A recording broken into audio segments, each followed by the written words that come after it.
In the world of beauty, some women were born to be seen. And one woman was born to control who gets seen. Long before Instagram fame and runway freedom, there was a name whispered with both fear and admiration: Eileen Ford. The woman who didn't just discover models, she manufactured them. From her Manhattan office, she built the first modeling empire, shaping faces, bodies, and even personalities to fit her vision of perfection. But behind every glossy magazine cover was a darker story of control, silence, and broken spirits. She called them her girls. The world called them supermodels. And history calls her the queen who created beauty, then destroyed it. Because in Eileen Ford's world, perfection wasn't earned. It was enforced. Before fashion had icons, before the word supermodel even existed, there was one woman pulling the strings behind every beautiful face. Her name, Eileen Ford. New York City, 1946. In a small apartment cluttered with phone wires, receipts, and photographs, Eileen sat at her kitchen table, running a business that would soon control the world's definition of beauty. She wasn't a designer or photographer. She was something far more dangerous, a woman who understood how to shape dreams and sell them as reality. Eileen had studied psychology at Barnard College, and it showed. She knew exactly how to read people, their fears, ambitions, and insecurities.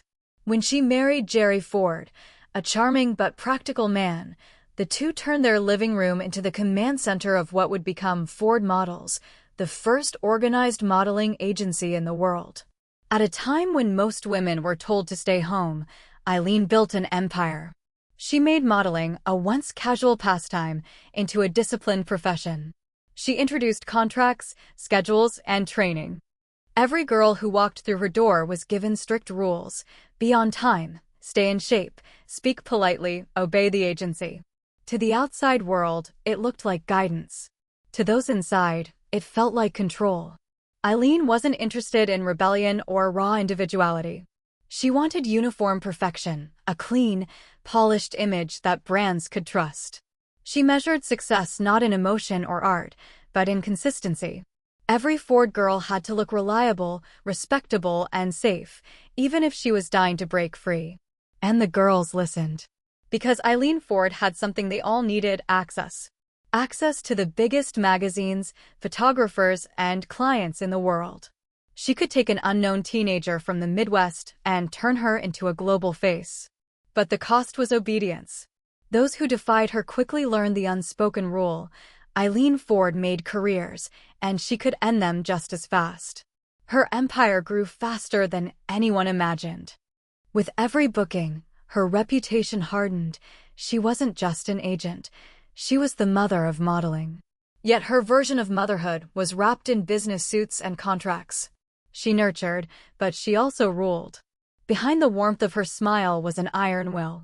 She checked her girls' weight, approved their clothes, and even screened their boyfriends. To her, this wasn't cruelty, it was protection.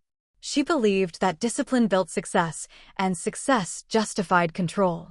But in reality, Eileen was designing something far bigger than she realized: a culture of perfection that would dominate the fashion world for decades. What began as one woman's dream to professionalize modeling was about to evolve into a system that would define, confine, and eventually destroy countless women chasing beauty. Because in Eileen Ford's world, perfection wasn't optional, it was mandatory. By the early 1970s, Eileen Ford had done the impossible. She'd turned beauty into a business model. Her agency, Ford Models, wasn't just successful, it was a kingdom. And the women she ruled over weren't just employees, they were her creation. They were known as the Ford Girls. Glossy smiles, glowing skin, and all-American charm, they looked like perfection in motion. Christy Brinkley, Lauren Hutton, Jerry Hall, women who embodied every man's dream and every woman's aspiration. To the world, they were glamorous. To Eileen, they were products of her discipline. Inside Ford Models, the rules were clear. No drugs, no lateness, no reckless behavior, and certainly no weight gain. Every model was required to maintain a certain look, a specific body type. Weekly weigh-ins weren't optional. Neither were grooming checks or moral lectures. Eileen called them her daughters. But her love came with conditions. She watched over them like a mother hawk, but not out of affection. It was control disguised as care. She told her girls when to speak, how to smile, and who to trust. Their social lives were monitored, their image curated, and their ambition managed. For many young women, being a Ford girl meant stepping into a dream. But dreams built under surveillance come with a cost. Behind the glowing photographs and champagne parties, there was exhaustion. Some girls broke under the constant judgment, the pressure to stay flawless, to be eternally camera-ready. If someone gained a few pounds or missed a job, Eileen would remind them coldly, "There are 100 girls waiting to take your place." Her office became both sanctuary and stage. The phone never stopped ringing, assistants shuffled papers, and teenage girls lined up outside, waiting to be chosen. Some came from small towns. Others were scouted from beaches or department stores. They were told, "You're special. You could be a Ford girl." And for most, that was enough to surrender everything: control, privacy, even their identity. Because once you entered Eileen's world, you didn't belong to yourself anymore.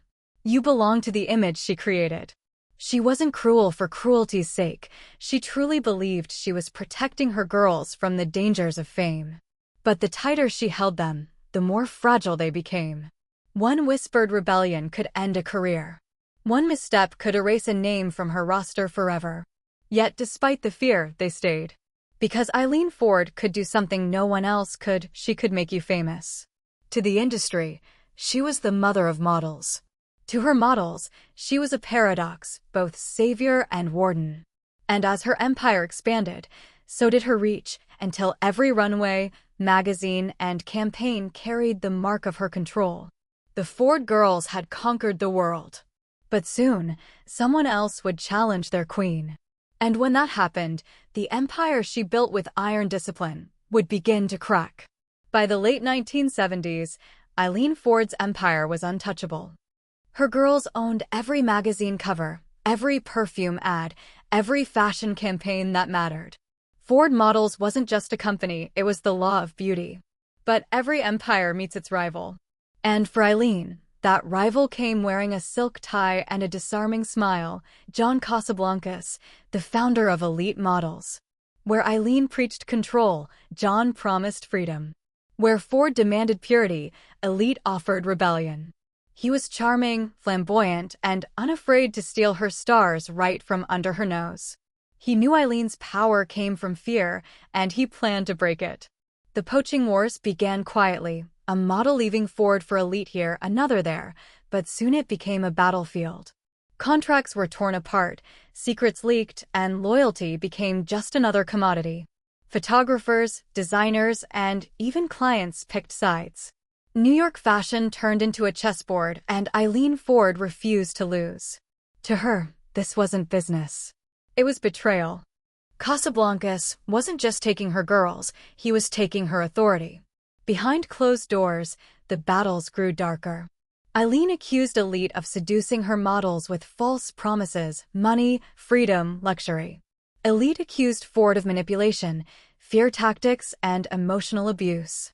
And in the middle of it all were the girls, young, ambitious, terrified, being pulled in both directions by people twice their age and power. Suddenly, modeling wasn't just about beauty anymore. It was about ownership. Eileen had always believed she was protecting her models, but the industry was shifting beneath her feet. The new generation didn't want mothers or rules, they wanted to be seen, not managed. Casablancas offered something intoxicating: the idea that models could live, love, and still succeed. The media loved it. Headlines screamed, "Ford versus Elite, the war for the world's most beautiful women." Interviews turned into accusations, and Eileen's once untouchable reputation began to show cracks. The poaching reached a fever pitch when some of her biggest stars walked out. Girls she had discovered, trained, and built, gone overnight. Some didn't even call. They just disappeared from her office, signing with Elite the next morning. It was a war fought with contracts, rumors, and broken trust. And for the first time, Eileen Ford felt something she hadn't in decades: vulnerability. The girl who once ruled the modeling world from her apartment now watched her power leak away one phone call at a time. She still had her empire, her rules, her reputation. But something fundamental had changed. The industry she created was turning against her. Her models were no longer just faces, they were voices. And the woman who built beauty through control was about to lose control of beauty itself. The headlines made Eileen Ford look invincible. Her girls were on every billboard, every runway, every magazine spread that mattered. But behind the glamour, behind the flashbulbs and applause, something was breaking quietly, painfully, and out of sight. For every smiling cover girl, there was a backstage story of exhaustion, fear, and quiet collapse. Eileen's empire demanded perfection, not just in looks, but in attitude, behavior, even emotion. There was no room for weakness in the Ford universe. A model couldn't cry, couldn't complain, couldn't age. She had to remain flawless forever. Eileen would remind her girls, "You're representing the agency. You're representing me." It sounded like pride. But what it really meant was pressure. The rules were endless. Every calorie mattered. Every hour of sleep was monitored. Even a single pimple could cost a campaign. Some girls became obsessed with pleasing her, starving themselves to fit her image, smiling through the dizziness, pretending everything was fine. Because in Eileen's world, if you faltered, someone else was waiting to replace you. There were whispers in the industry, quiet, fearful ones, about breakdowns, about girls disappearing, about dreams that ended in silence. But none of it ever reached the surface.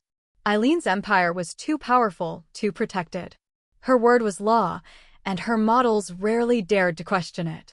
To her, it wasn't cruelty.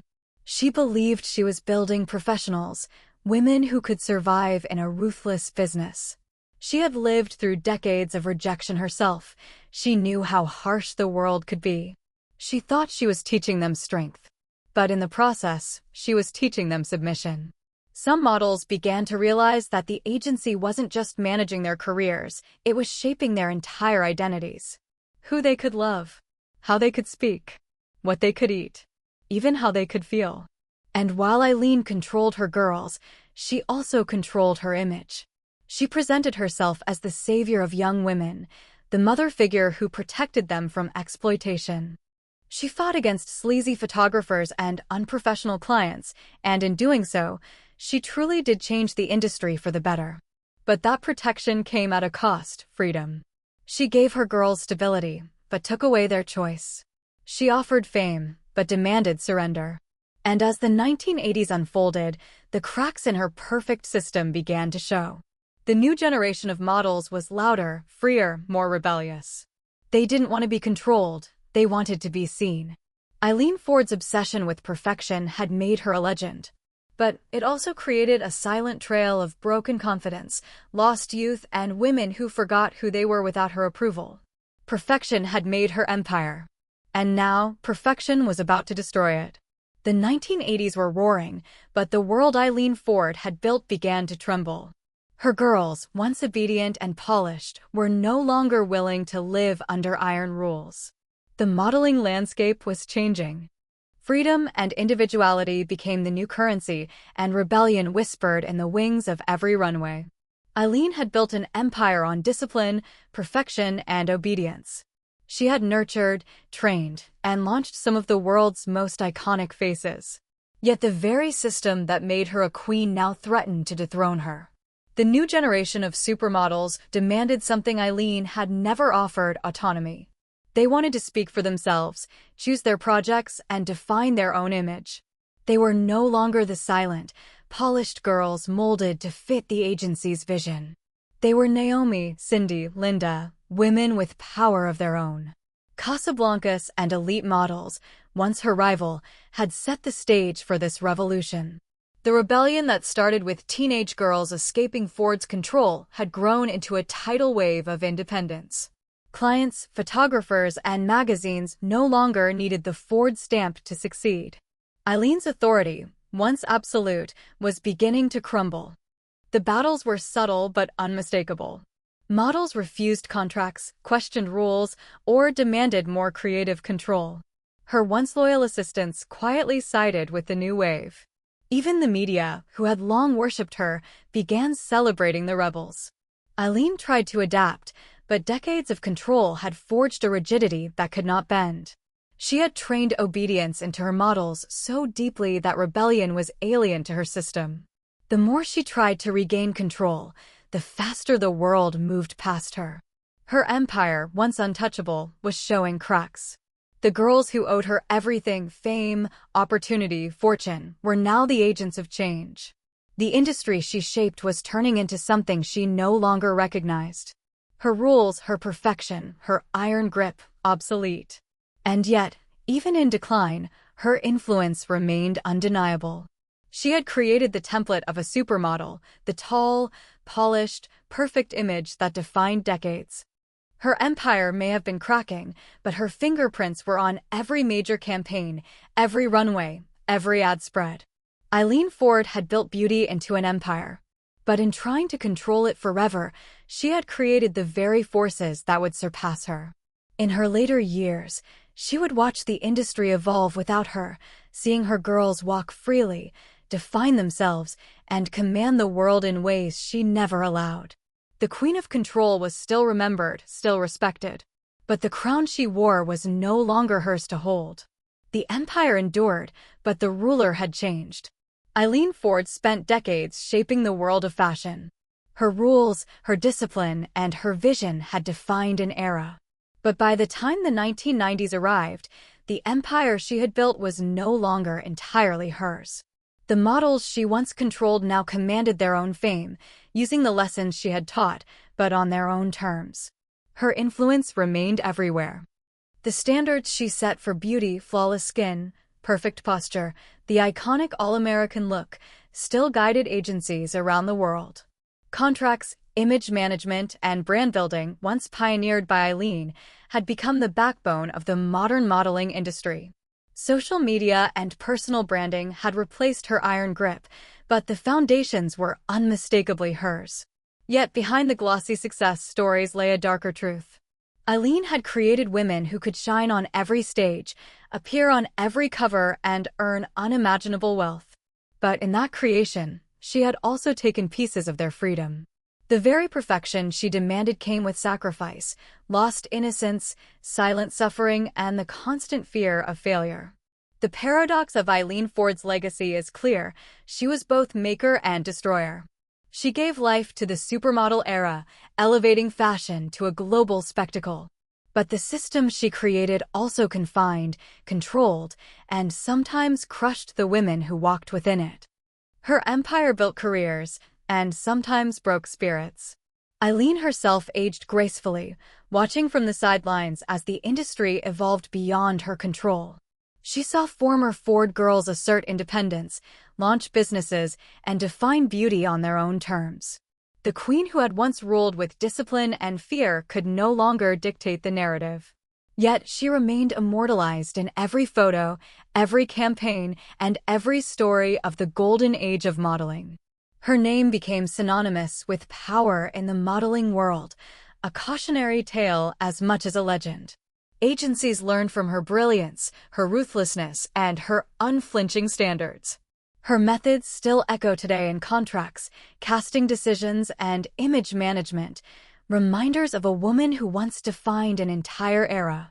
Eileen Ford had created the supermodel era and, in doing so, shaped the very definition of fame, beauty, and ambition. But her story is a warning.